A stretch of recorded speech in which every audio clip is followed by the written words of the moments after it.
In the northern land, where the forests still held the voices of their ancestors and the wind above the roofs was wiser than men, stood a monastery of dark stone. It had no name, at least not one that has survived to this day. It was surrounded by oaks older than kingdoms and a river full of shadows. It was there that lived an old chronicler, Brother Martian. No one knew how old he was. His back resembled a half-bent branch that had survived a storm, and his fingers were ink because they had never been washed thoroughly. His eyes did not tremble. They were calm, like water in a well that no one looked into. He wrote stories, not the ones that glorified victories or adorned death with holiness. He recorded voices from the darkness, the names of peasants who had disappeared during famine, the prayers of mothers who had lost their babies in winter, the tears of men who had not even been heard by the gods.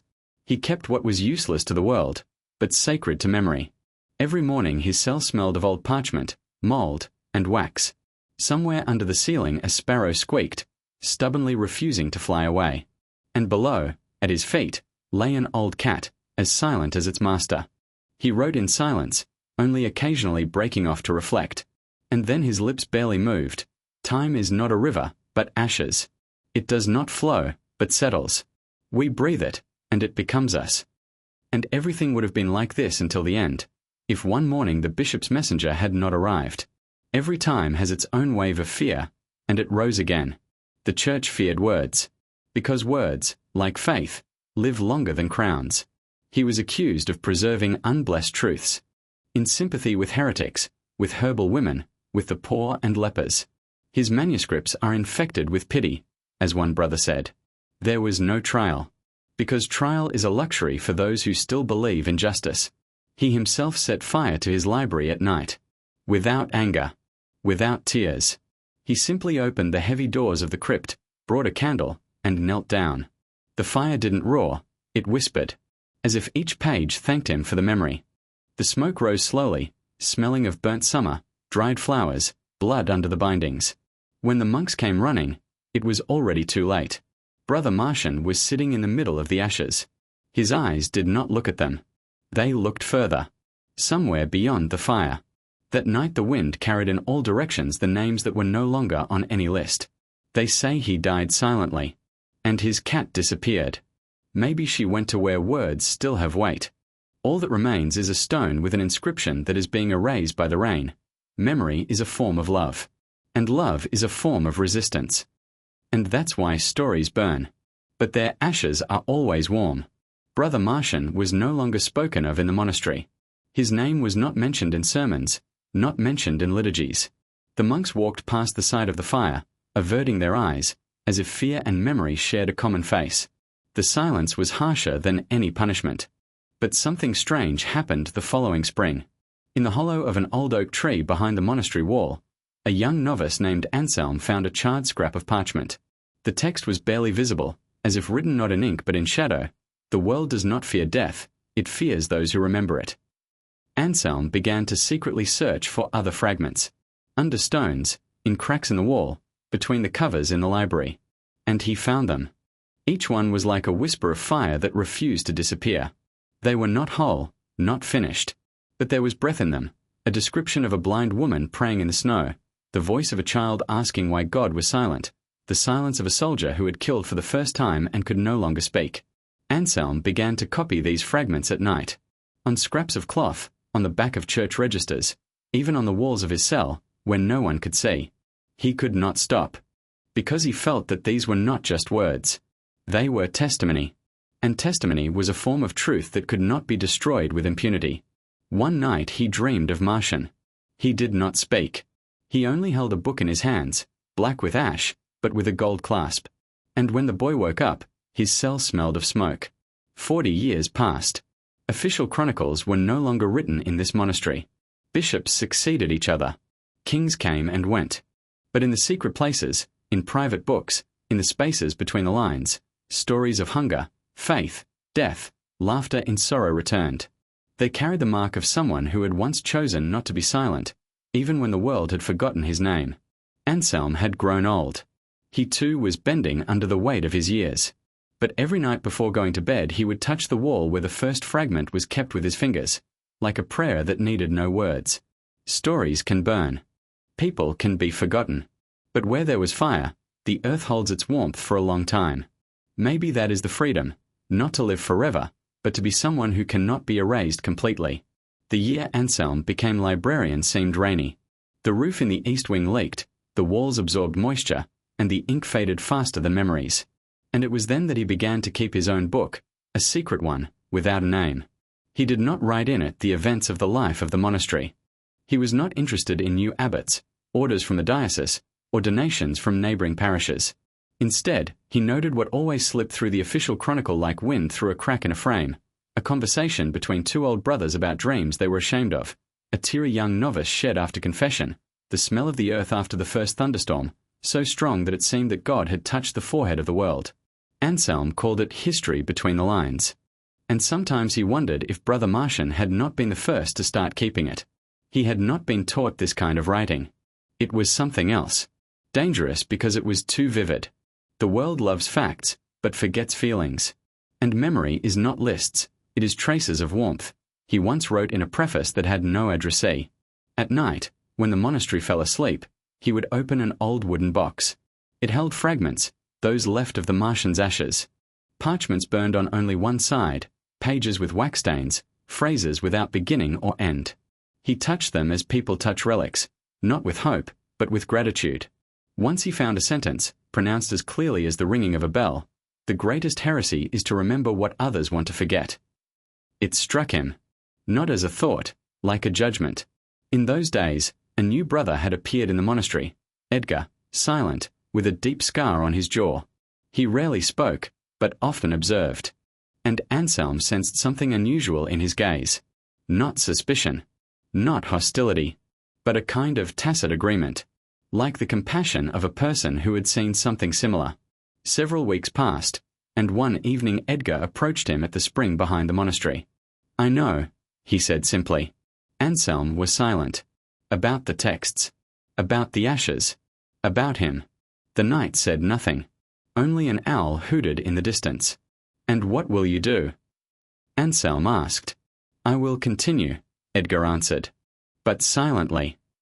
It was the first time Anselm had not felt fear, for in Edgar's words there was a silence that did not destroy, but protected. Time passed. Invisible paths gradually appeared within the walls of the monastery, lines hidden between the lines, signs understandable only to those who had learned to listen not with their ears but with their hearts. The other brothers did not notice anything. They continued to copy treatises, clean candlesticks, read psalms. But when one spring morning a novice named Julian accidentally came across an old book by Anselm, something changed in him. He could not tear himself away. The pages had no structure, were torn, did not resemble sacred texts. But they breathed. Silence is not always emptiness. Sometimes it is a way to preserve the flame, so as not to extinguish it with the breath of the world, he read aloud. And from that day on, he began to look for other books, other fragments, other voices. In the darkest places of the monastery, in the crypts, in the basement cells, in the stifling corridors between the library and the refectory, short phrases began to appear, scratched with a fingernail, a charcoal, a bone. "You are not alone. Remember those whom no one remembers. Time is not omnipotent." Were these real messages, or the invention of young men who sought legend? It didn't matter, because something began to grow in the walls, not moss or moisture, but memory. Slow, quiet, stubborn. It was a year of great dry autumn. The leaves did not fall, they held on dead, as if the very air feared finality. The frogs disappeared from the river. Even the bells in the bell tower sounded dull, like bone against stone. And then someone came to the monastery who was not expected. A pilgrim who bore no marks. Old, but not dead. His hair was white, and in his eyes there was not light but observation. His name was Olivier, and he did not ask for food, he did not seek shelter. He asked for access to the archives. "I read," he told the abbot, "but only what they do not allow." It was not a question, but a mirror. At first he was refused, but later that same night, Edgar himself led him to the basement, where the non-canonical texts were kept, torn, forgotten, and those once considered dangerous. Olivier turned the pages as if they were leather, silently, slowly, with respect. He did not seek truth, he sought pain. And each time, finding a new thought, he wrote it on his own body, with ink, a needle, hot metal. His neck, arms, chest were already covered with words. Anselm, seeing this, felt something bitter, horror at what had become faith, but also awe at the man who did not hide. For the first time, he understood that for some, words are not just preservation. They are flesh. Some will not be saved by memory, but their presence in it is already a form of resurrection. At the same time, things began to disappear in the monastery. One brother could not find his book of Psalms. Another, a candlestick from his own altar. A third, a parchment with a genealogy of saints. Suspicion is the sharpest weapon in walls where silence is customary. Glances became shorter. Conversations broke off. No one spoke out loud, but everyone thought the same thing. It was someone who remembered. And at that time the abbot ordered all the books to be collected and a purification to be carried out. The old tomes were taken to a storage room by the north wall, under the lock, without a reason, without a word. Anselm tried to intervene. They are not heretical, he said. They are simply real. That is why, the abbot replied, they are dangerous. And he no longer argued. Because he understood, now it was not about the books. It was about the fact that they had already grown in people. Heresies do not always begin with thoughts.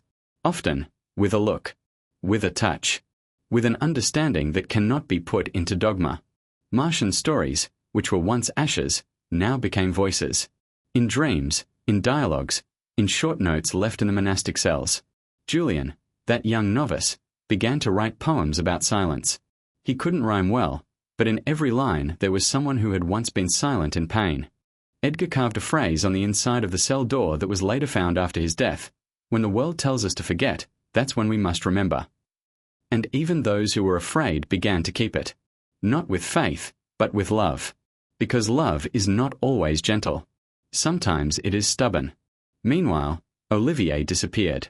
He didn't say goodbye. He left nothing behind, except a trace in the dust near the library door and a tiny scroll wrapped in lambskin. On it were 9 words. Testimony is not a story. It is the breath of wounded time. And again everyone was silent. But this time it was different. Autumn had faded earlier than usual. The grasses had not turned yellow, they had withered. And the sky had become low and hard, like the roof of a tomb. There was no singing in the monastery anymore. Even the matins were whispered, as if the prayers themselves were afraid to be heard. It was the night when the Inquisitor arrived. Tall, thin, with arms that seemed to carry something invisible. He did not introduce himself. He merely unrolled a scroll and showed the seal. He was accompanied by 2 men, one carrying an iron box, the other a bag with a lock. Time to roll up the rot, he told the abbot. Fire remembers better than parchment. That evening the monastery stopped. Literally. No one cooked food, changed the water in the bowls, cleaned the lanterns. The time that was usually divided into prayers, meals, and sleep snapped like a rope that no longer holds a bell. Anselm stood by the library. His fingers trembled, but his face was calm. He already knew what to do. There is a kind of silence that sounds louder than thunder. The few brothers he had gathered that night in the lower crypt heard it. There, under the stone vaults where the first monks had once been buried, whispers now rang out. Julian, pale, held a charred volume in his hands. Edgar, a new record written in his own blood. And there were others. Silent, frightened, but present. We can't save everything, Anselm said. But we can save meaning. What do you mean? Someone asked. Memory is not in things. It is in what makes us feel, even when there are no words. We won't keep books, but we can keep them within us, and then give them away. Retell them. In whispers. In song. Even in our sleep. And he began to read. Not out loud, but quietly, as if praying to himself. And each of the brothers memorized. A line. An image. A tear. They did not know how much time they had, but they knew that this was a living time. Pain has no form, but it has an echo. The world forgets those who are silent, so we must remember the silent. There is a memory that you will not find in any book. It is hidden between the beats of the heart. Thus began the ritual. Not a ceremony, but a transmission. That night, when the fire was being prepared upstairs, a new form of chronicle was being born below, not on paper, but in people. When dawn touched the monastery towers, smoke was already rising from the courtyard.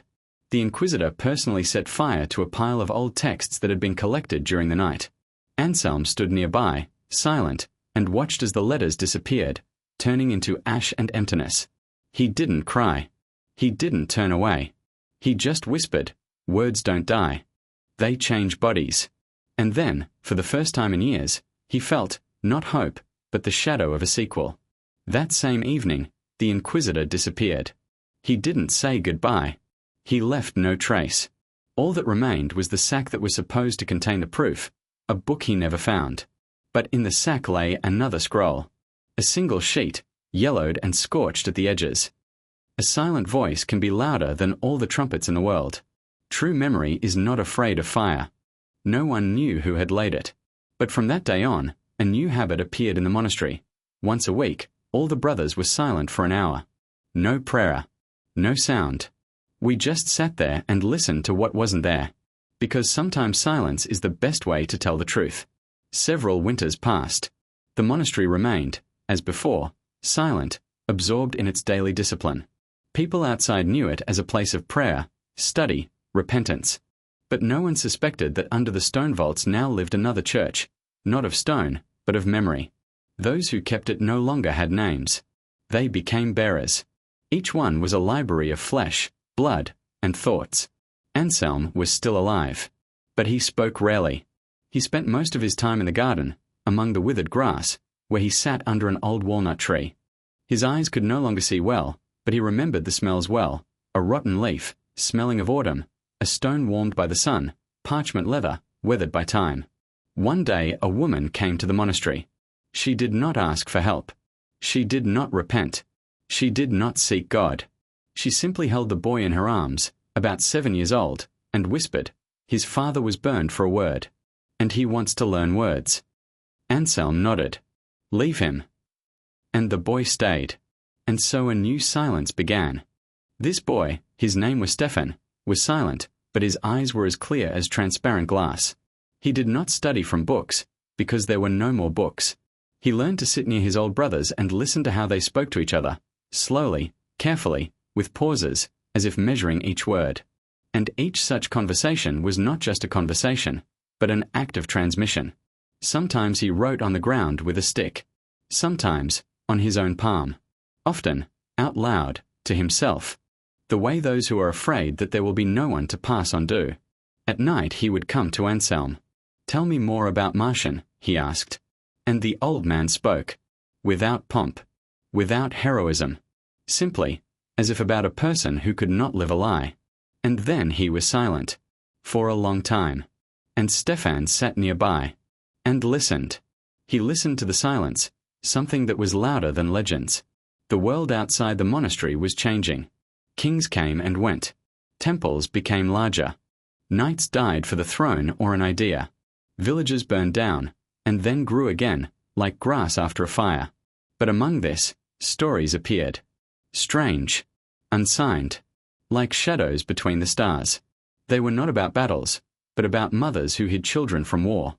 Not about saints, but about elders who once carried words in their hearts. And in these stories an image appeared, an old monk who burned down the library. Not out of anger, but out of hope. He was not named, but he was known. He was remembered. Many years later, when Anselm was no longer there, Stephan went outside the monastery. He took nothing with him. No books, no cross. Only one phrase that he had memorized as a child: "Death is not an enemy. Oblivion is what takes everything away." And he walked, from village to village, from forest to river, from house to ruin. And every time someone asked him to tell something, he sat down and spoke. About monks who could not lie. About words that breathe. About fire that does not destroy, but reveals the essence. About people who are no longer there, but who live in whispers. Stories have no bodies, but they are able to touch the skin. In the finale of this silence, not death or victory, but a quiet, almost invisible act of resistance. To remember, even when the world forgets. To speak, even when it is more convenient for everyone to remain silent. To live, not for glory but to preserve the warmth of what was once lost.